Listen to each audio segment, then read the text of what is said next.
বিদেশ থেকে কি হবে, এটা ভাত বাড়ার লোকও নাই, সব নিজেরটা নিজে করতে হবে, কোথাও কোনো লোক নাই। এই অবস্থা।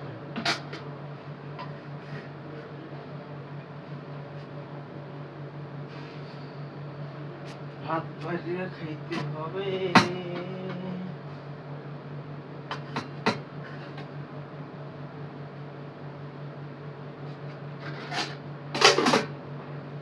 ডাইরেক্ট সবজি খাবার।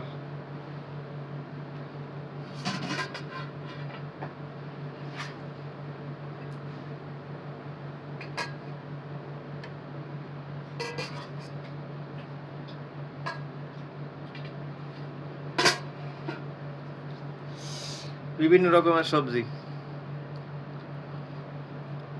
খাবার কিন্তু ভালো সবজি।